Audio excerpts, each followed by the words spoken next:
She's gone. My mind is finally clearing. Now I can return to my work here, helping those who need it the most. What can I say about what you've done for me? Saved me from madness and, worse, from giving in to a life of sadistic brutality. How could I ever repay you for that? Given who you are and what you're in Karnaca to do, I can only say good luck. Not gonna worry about it. So our young friend is headed into the Dust District. Nobody lives there unless they don't have a choice. And people like Emily don't even visit. According to Sokolov, she'll be trying to get into Aramis Stilton's house. Not easy. I've tried. Stilton was a friend. Even as a mine owner, he was a good man who came up from working people and never forgot it. I went looking for him the night he disappeared. But the house was swarming with the Grand Guard. I showed them what I was worth, but it cost me. I'll live to see that score settled.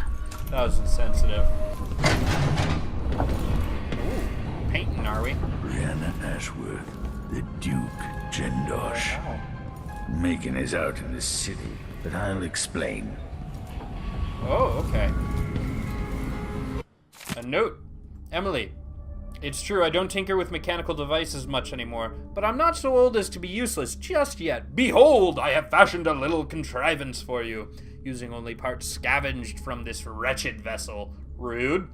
Yes, alright, a few bits were currently in use, but I assure you none were involved in keeping us afloat. Dude! Say nothing to Megan, as her disposition needs no further souring. In any case, may this device serve you well. Sokolov. Sokolov! Buddy!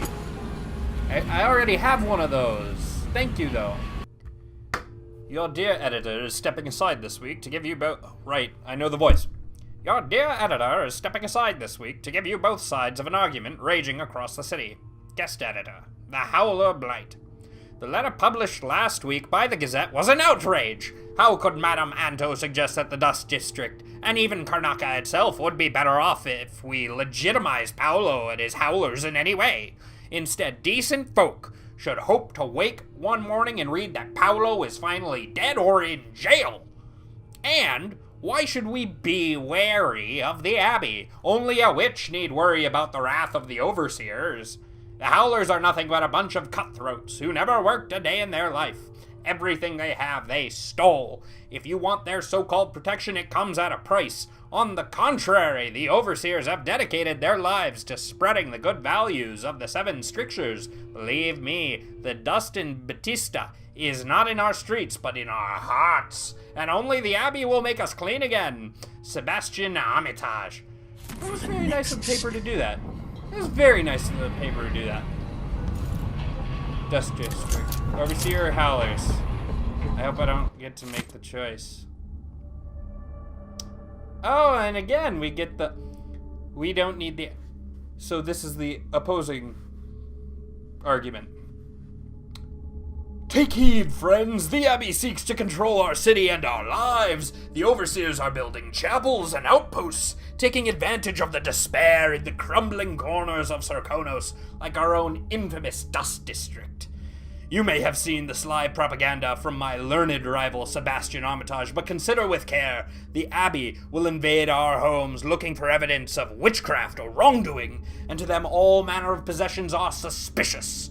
They imprison and torture the innocent with the intent of extracting confessions. They frown on dancing, drinking, and gatherings. Are you prepared to abandon the Gleaner's Feast? Are you ready to submit completely as they demand?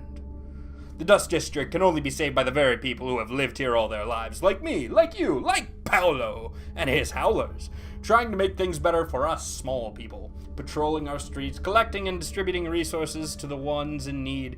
If more of us had Paolo's courage, maybe the Dust District could be called Batista again. Mavis Anto. It's actually really interesting how they're fighting over that. Like, give for one both more sides expedition bad. this year.